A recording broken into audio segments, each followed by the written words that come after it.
Hello everybody, welcome back to Retro Computing Ranch, and welcome back to our This Old Kaypro series. So, previously we swapped out a ROM to get back to a stock ROM.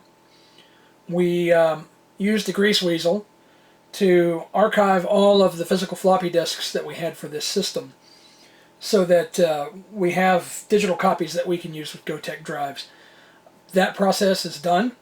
I now have two Goteks set up on this system. The floppies are stored in a safe, cool, dry environment. I have original copies of the Flux images. I have some converted images. I have images here on my laptop and on the USB drives on the Goteks.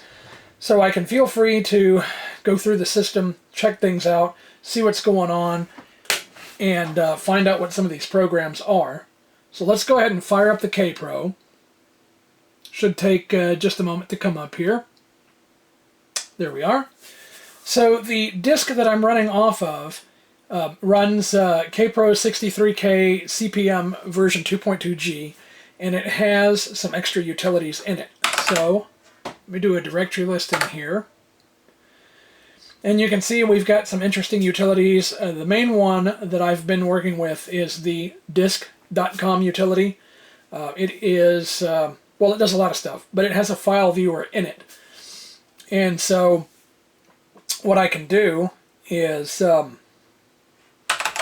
can run disk.com. Let's see, that did not want to run. Let's try that again. There we are. So it's disk 7.6 file manipulation program from 06/30 of 83. We can copy files, delete files, get a file size, jump ahead 22 files, mass copy, print text, rename a file, stat the drive, tag a file, untag a file, and then the one I've been using the most is view text file. We also have X, which will exit us back to CPM. So what it does here is that shows on the bottom line the file that we currently have selected. You can use the arrow keys and it just kind of refreshes the screen. What I have found is if you use the space bar, it will kind of move down to the next file, and then that gives you the ability to cycle through and find your readmes or your doc files or what have you, so that you can find out more. So on this disk, I've already had a peek. Let me cycle down through here just a little bit. Try not to go too far.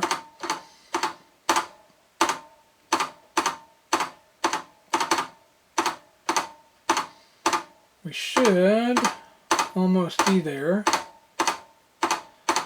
Well, maybe that was a different disk. We'll just cycle all the way through. So, like for instance, if we wanted to read banner doc, we could hit the V key and it will print out the text that's in the file. This is similar to the CPM type command, but the CPM type command, it doesn't stop when there's a full screen. It just goes and goes and goes and goes. So there's not a real opportunity to read a longer file. So let's see here. Let's see if we can find a longer file. CLR.doc.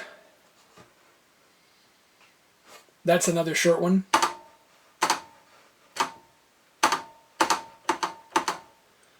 dr.doc. Let's try a V on that one. So here you can see it says more. So if we hit the space bar, we get an additional line. If we hit return, we get an additional page. So that's a great way to read what we have on the system here and give us a lot more information. Alright, so let's go ahead and roll through this one more time for the dr command. So we can see here that it prints file mask before file type for readability, allows aborting by Control-C at the more prompt, uses BIOS con out function for faster output. Okay. Cool. Now, on this screen, like I said, we could hit the space bar for an additional line, return for an additional page, Let me see if I can figure out how to get out of it. Maybe it is escape. Ah, it is. Great. And by the way, a lot of these utilities programs, I'm not going to put any of the previous owner's personal materials up, but I will find a way to make these available online so that you too can take a look through them. All right. Let's see here. ex.doc. Let's view that one. Nifty and fast way of executing subfiles. Okay.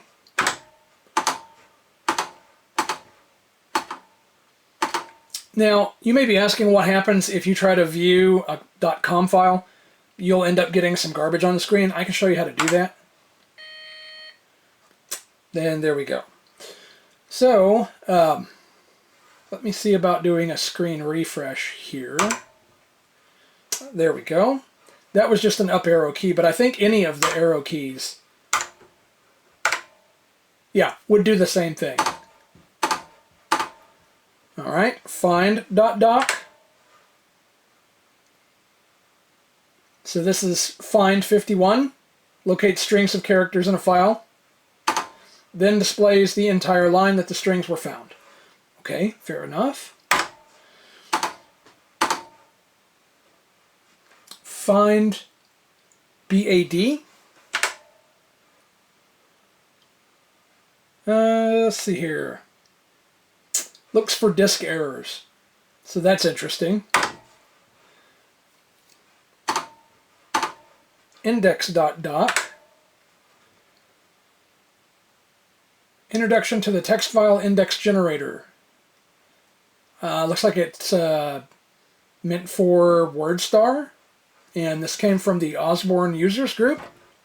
So that's interesting. Kaypro.doc. This might be an interesting file. Let's see what we have. Okay, 1984 Kaypro video attribute escape code control sequences. Oh, okay. So it looks like these can be used through mbasic. Okay. So this is the process that you'll go through on an old CPM system if you want to find out what you've got in a big pile of old floppy disks. Is you just kind of have to cycle through and look at the files you've got, see if you can find documentation. If you can't find documentation, then you end up just kind of running the utility and see if you can figure out how it works. There's not a huge amount of information on the internet just because these systems are so primitive that it's hard to find anything. This program prints diskette labels on Epson compatible printers. NUDSKLBL. Okay. Mage.doc. Mage.com is an 8080 assembly language program which retrieves files accidentally lost while using WordStar. So, WordStar was kind of the killer app for CPM systems. There are still authors today that are using WordStar just because there's no fluff, there's no extra distraction in it. It's just there and you can get in there and do your writing and not be distracted by the program. Let's see what else we've got on this disk. Outline.doc. It's a utility which can be used in conjunction with WordStar to produce an outline. Okay. Print set. That sounds like a utility that would set something for printing. Let's take a look. Printer setup documentation for CPM 2.2 and 3. From Peripheral Software Development in Portland. Okay. Interesting.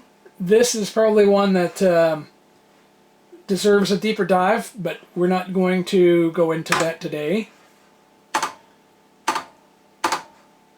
SAP.doc. Let's take a look at that file.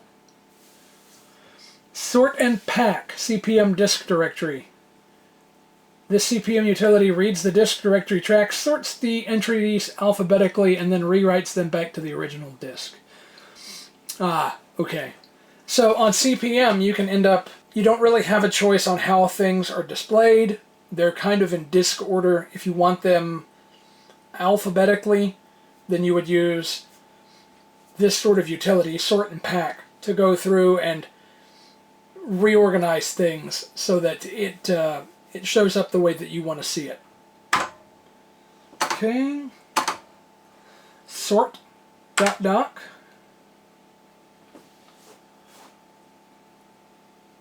Sort V is a simple program for variable length CRLF terminated record files.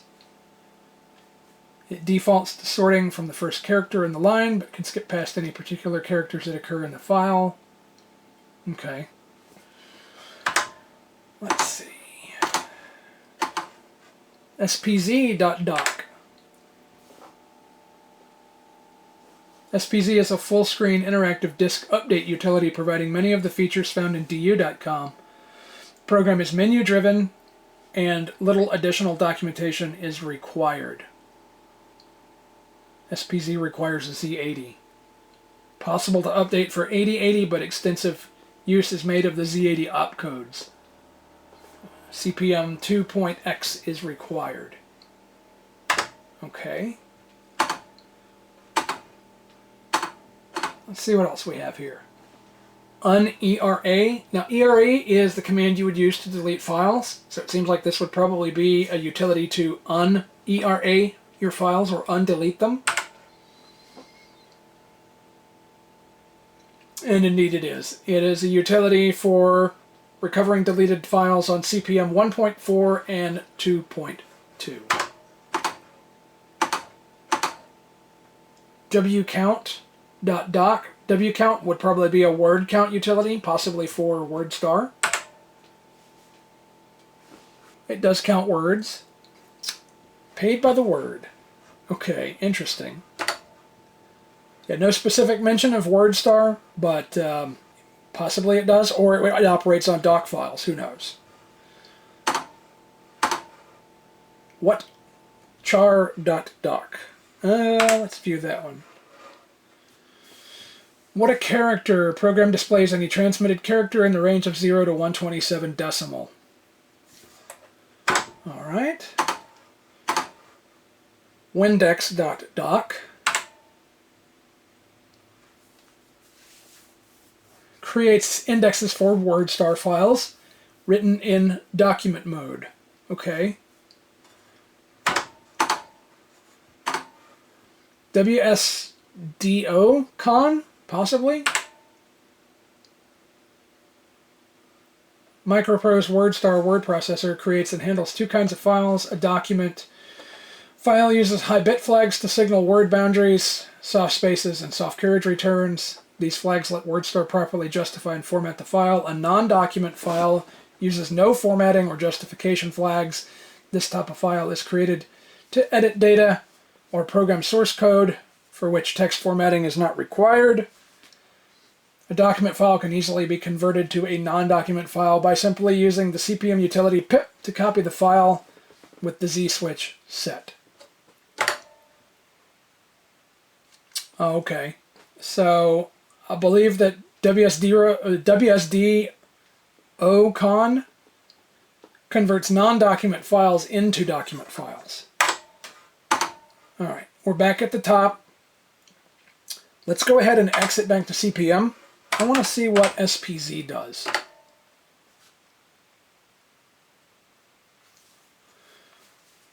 Super Zap, version 2.2. Well, that's something I don't want to mess with at the moment because I don't want to zap my files. So let's exit out of that.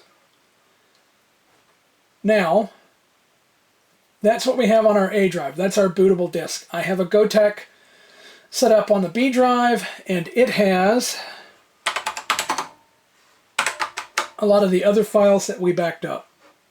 I wanted to have A set up with a bootable CPM and B with the files that we're going to look at so that if we have to restart the system, it's easier to get it to boot back up instead of cycling through menus on a Gotek trying to find our CPM boot file.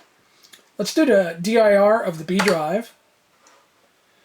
This is a piece of software called BCNcom, so I believe it's some sort of communications application. Let's take a look here. I'm not seeing any documentation, so that might make using the program more difficult. Let's just do a BCN to load the COM. Oh. Let's see if I can remember how to do this. I think that's the correct way to call it. Let's see. No.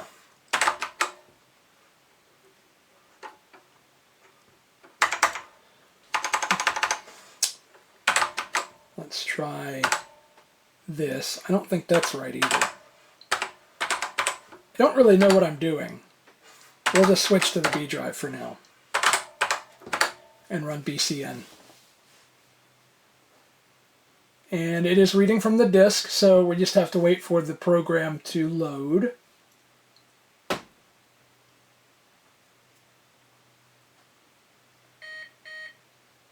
Ah, here we go.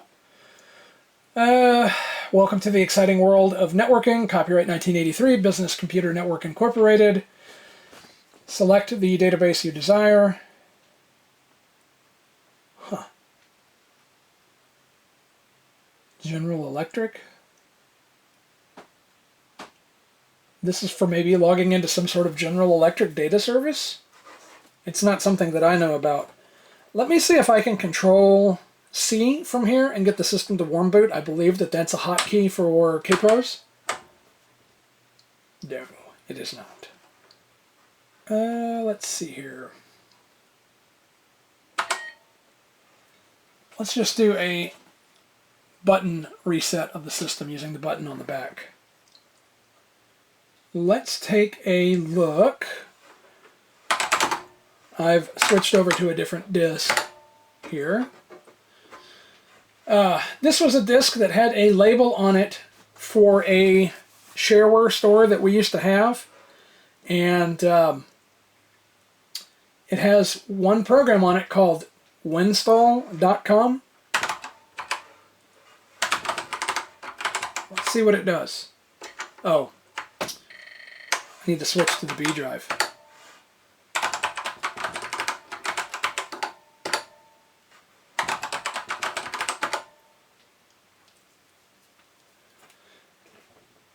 Alright, we're reading the disk. GP install release 3.0, copyright 1981, 1984, MicroPro International. So MicroPro would be the company that made WordStar. With install, you can set up your terminal and printer for use with a MicroPro program. You can also change certain features of the program with install. Would you like to continue? Y for yes, return for yes, and an N for no. Let's do a no. So the system is warm booting. Perfect. Let's check. So this is a disk that was labeled Computer Store WS. I believe this is probably a WordStar disk. Let's take a look. Yeah, that does look like WordStar. Let's see here. Yeah, I don't see any doc files here. Let's just try running WordStar. The disk is being read, and that initiated a restart.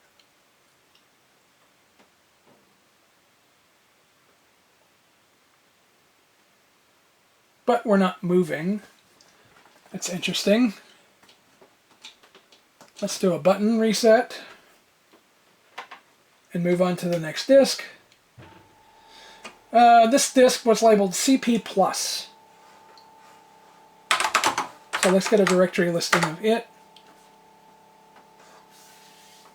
Okay. So it looks like that is correct. There is a program on here called CP+. Do we have any kind of documentation? I'm not seeing any. Let's run CP+.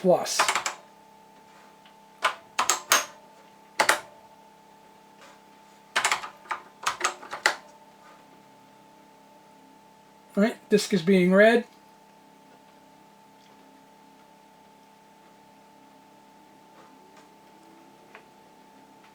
Hello, welcome to CP Plus. This is the start screen. Your options are help, select, and run a program, print commands, file commands, review changes, exit to the operating system.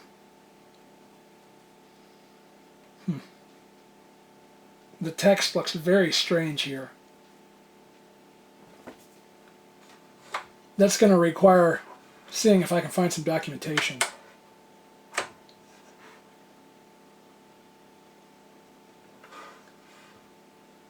Okay. Let's try an X.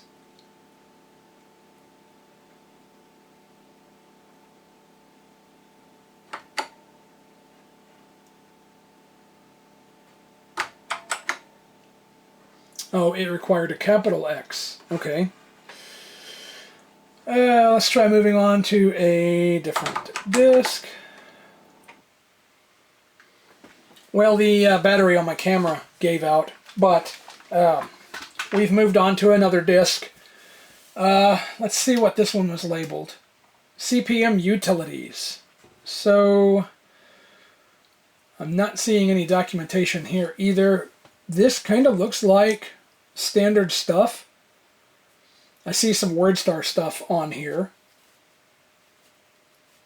I do see a program called Mass Menu and another one called Yes Menu. I think that might be a graphical menu application. So let's give that a try. Graphical in the text graphical sense. Okay. Diskette utilities, status utilities, baud rates, useful utilities. Let's see what we've got. Copy files, erase files, rename a file, read a file, list file, copy a disk. That's not what I wanted. But that's okay, we're getting used to the system. Let's look at status utilities. Space on diskette. Enter a drive name. Does it want the colon? It did not. This is not the most stable program, or I just have no idea how to use it.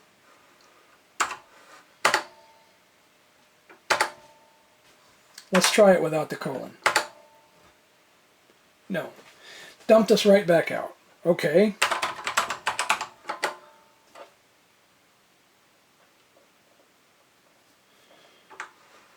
Let's move on to something different. Useful utilities. How useful are they? Install WordStar. That's probably very useful. Reprogram keys, dumb terminal. So we could set the Kaypro to imitate a dumb terminal. Technically, this program is like a Lear-Siegler ADM3A. Full duplex, no parity.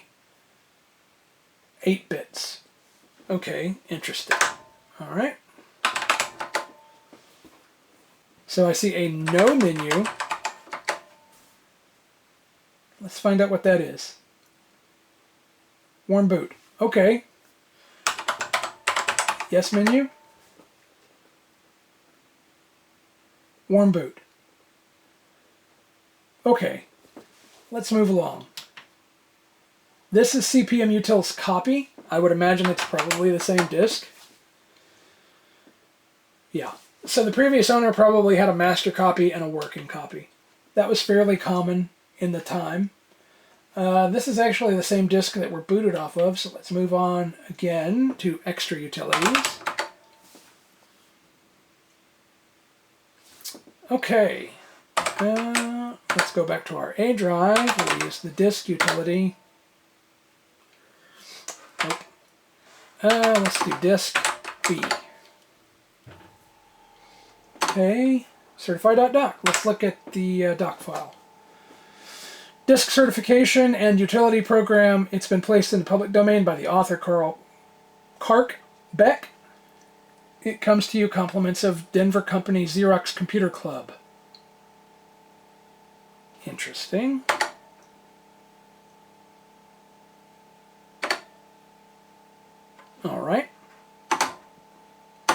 chg.dock.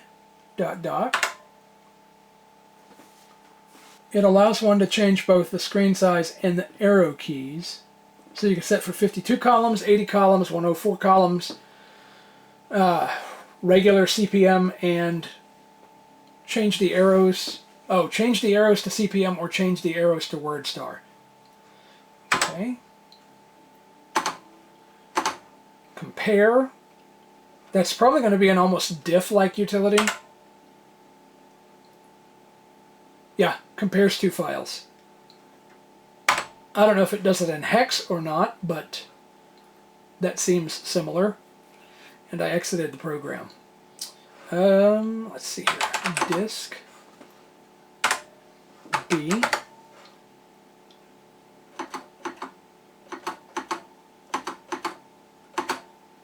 D.doc. That's going to give us a directory listing. Lists the file names and sizes on a specified disk horizontally instead of vertically, letting you display several disks at one time so you can compare them. DU. Oh, that got me. It's not a doc file, it's a DQC file. Fix. If a diskette is first formatted double-sided in the Vixen, then reformatted single-sided in the O1 or the Executive. So these are probably CPM utilities that are meant for the Osborne, which the Kaypro was kind of intended as a competitor to the Osborne. So that makes sense. That's another DQC file. That's another DQC file. Othello. Probably the Othello game. Yeah. Yeah, it is. Interesting. There's a readme.doc file. Let's see what's in that. Documentation for my favorite utilities. Oh, the DQCs are squeezed files, so that would be basically compression of the time. Interesting. Oh, all of the doc files we've been looking at are probably almost concanted here. Yeah.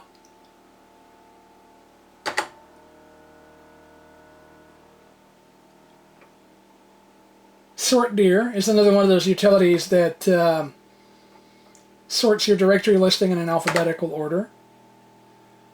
Restore, undir, and unera allows you to unerase files. Okay. So actually, we read the documentation for everything here. Let's go ahead and move on. Well, X. Let's do a dir of B. And that disk is not reading correctly. I can tell on the Gotek because it flashes back and forth between 0 and 1 repeatedly. Let's see if we can get to a disk that actually reads correctly. Let's do a reset with the button on the back.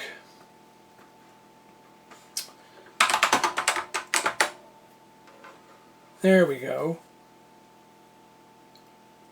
So we have T, C, and R executables. Interesting. What does T do? Oh. Once again, I have to be on the correct drive.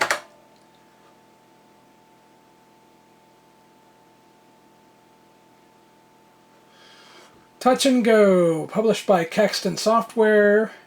Portions copyright by Microsoft, 1981. Programs copyright Harcourt Systems, 1982.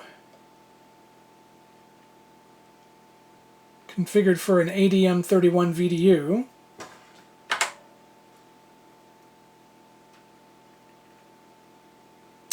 This looks like it's some sort of touch typing learning program, possibly, based off of the name Touch and Go. Okay. Let's hit the escape key. Warm boot. Let's move on to the next disk. Well, it looks like my camera ran out of battery, but let me finish what I was saying before we move on. So, those word processing disks wouldn't read. I don't know what's going on with them. This disk had other issues as well. So if you take a look, you can see that the label on that disk is practically unreadable. Now, I have a short posted on my channel talking about using an UV light source to make that ink readable. It increases the contrast between the paper and the ink. It kind of covers up the blotchiness of the glue spots, and it lets you read the text. So, while I was charging my camera battery and offloading video onto my laptop, I went ahead because I was doing some more investigating here, and I found a couple of boot disks that want to work with that Advent Turbo ROM that we originally had in the system. So while things were offloading off the memory card and the battery was charging, I went ahead and swapped the ROM chips back over. We have the Advent Turbo ROM chip back in the computer. I'm going to fire the computer up. I've already selected the correct disk on the Gotek here, so we're going to see if the system will boot up correctly. I bet it will. And there we go. So we do have the Advent Turbo ROM software running. Let me do a button reset so you can see. There's our Advent Turbo ROM boot screen. And it is loading our software. So now we can do a directory listing. And let's just say, for instance, massmenu.txt. So now we can do type massmenu.txt. Whereas previously when we did this, it would just fly by. Now it will stop after one page. So there you go, it is stopped. And pressing enter will get it to move additional pages. Spacebar does the same thing. So spacebar no longer line by lines. The exit key won't get us out. That seems to be the only real issue with it. Now, I don't know if a Control-C will still reboot the system or not. Okay, Control-C does bump it back out to the prompt.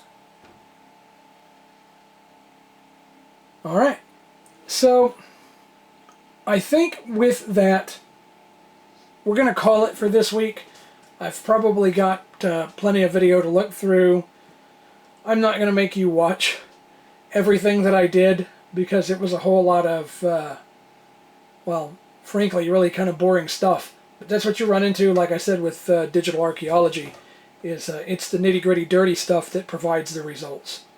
So I wanted to thank you for hanging out, watching, sticking around to the end, and I really do appreciate you being here. I hope you found something helpful in this video, and if not, I hope you at least had fun. Thanks for watching. We'll catch you in the next episode. Have a good day.